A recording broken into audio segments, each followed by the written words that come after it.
Thanks for staying with us here on Spectrum News. I'm Brandon Shope with our top stories.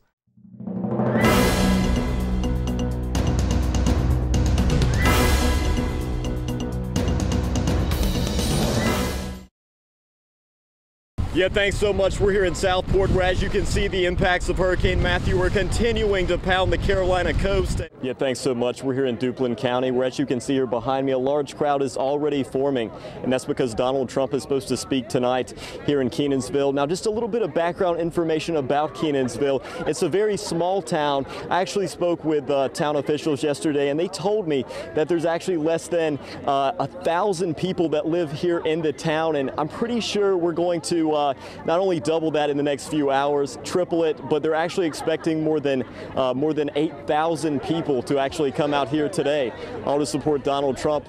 People has been in with the cameras and stuff, but they have never come to us. Yes. And I appreciate you coming to try to help us out. And as you can see, you know, floodwaters continuing to rise here in the Fair Bluff community. Many residents echoing the same thing as Miss Katrina right here, and they just need some help. The town officials said if the winds continue to get up and if they have max sustained winds of over 45 miles per hour, extremely dangerous right here as well. You do not want to drive through these waters. Time Warner Cable News reporter Brandon Shope is there now to tell us more. Hi, Brandon. Hey, yeah, thanks so much, Claudine. We are here in Leland, in Brunswick County, where Mike Pence spoke this afternoon around 3 o'clock. Now, a fairly large crowd was on hand for today's event. The focus of today's speech, jobs, free trade, and the economy. Now, Mr. Pence says it's about a stronger America and getting the economy moving again.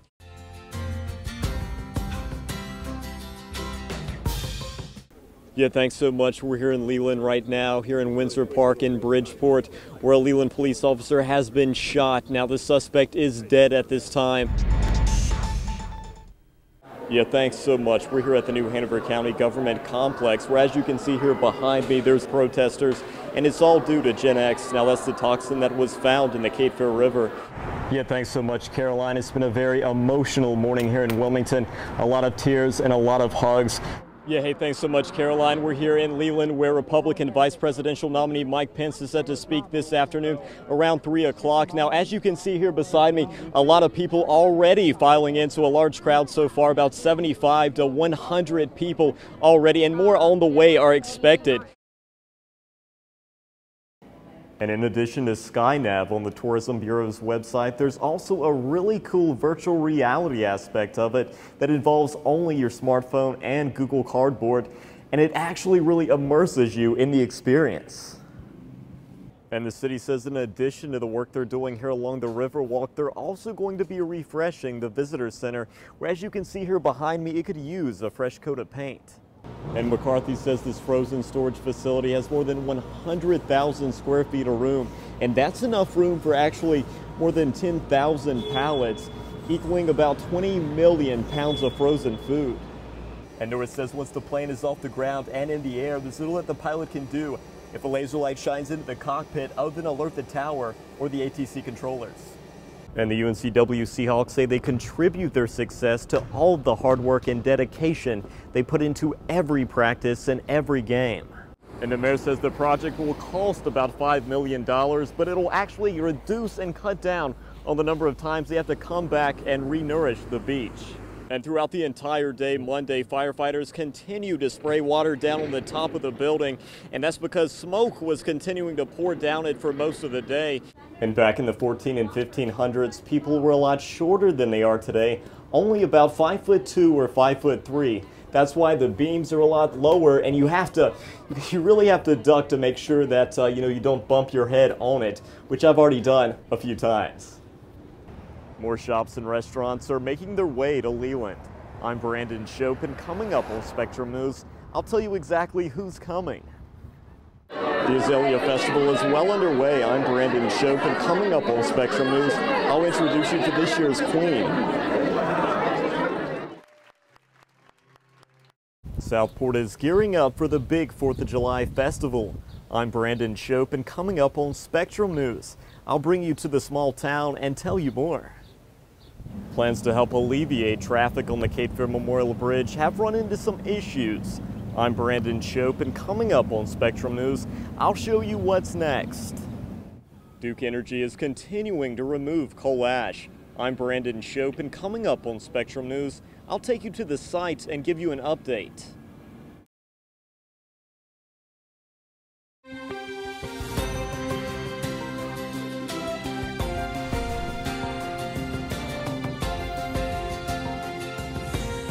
You're watching Spectrum News all day. Thanks for watching Spectrum News. I'm Brandon Shope with a look at our top stories for today. The cleanup concerns continue among some coastal counties.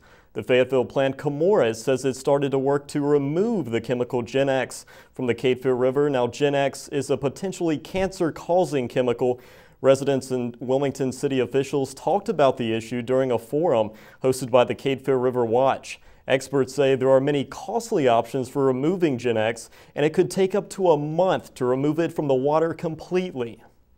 The river has to flush so that, the uncontaminated water coming down to our water intake gets there. It's about a 3-day travel time from where Chemours has their discharge down to Lock and Dam 1. It depends on the river flow rate. Chemours officials have not yet released detailed information about the removal process. Meanwhile, the Coastal Water Utility has an idea about how to clean up the water, but the proposal meets some opposition. Officials with H2Go say a reverse osmosis plant in Brunswick County would use a membrane to filter out water in the Cape Fear River.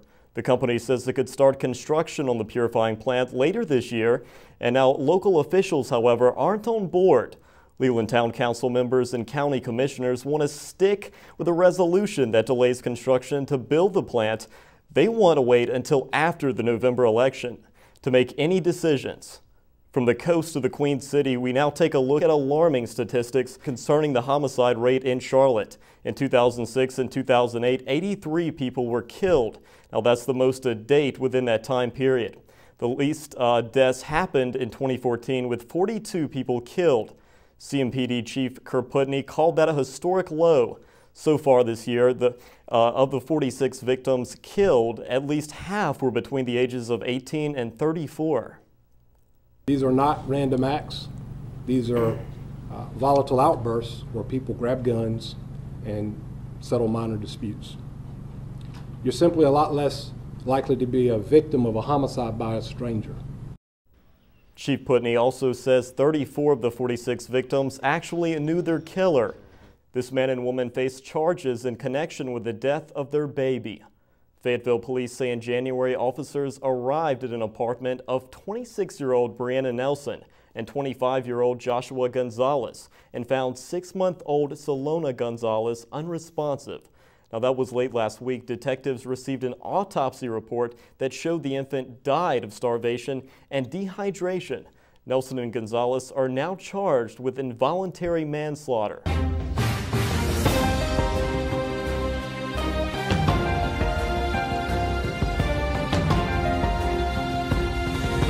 You're watching Spectrum News all evening. U.S. health officials released vaccine data that shows the flu vaccination was ineffective for people 65 and older. Last winter, the data shows the vaccine was 42% effective in actually preventing illness severe enough to send a patient to the doctor's office. But it did a particularly poor job protecting older adults.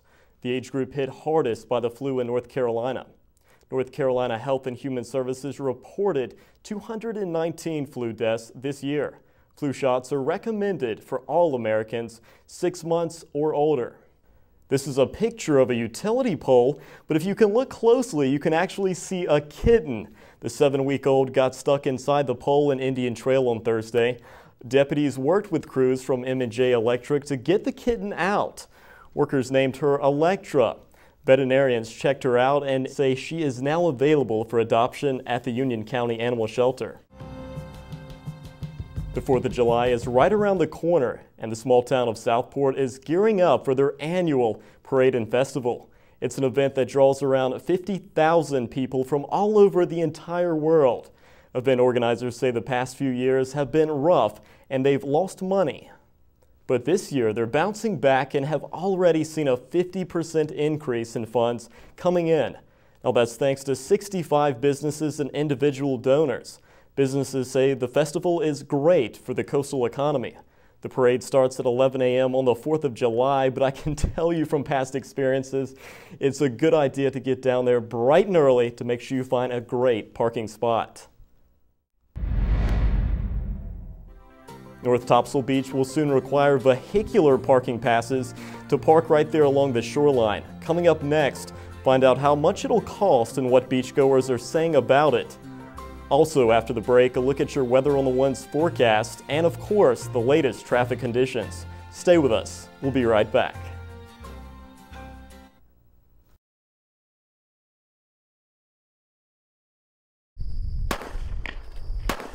It's going to make the difference of the officer's life, the citizens, number one, protecting those who we serve. This field in the middle of Brunswick County is where Captain Sammy Turner says deputies are working to improve their firearm accuracy to keep you safe during a dangerous situation. It's extremely important to have a facility like this in order for them to train and build those fundamentals and to make sure that whenever they hit the streets, they're ready for anything that comes and faces them.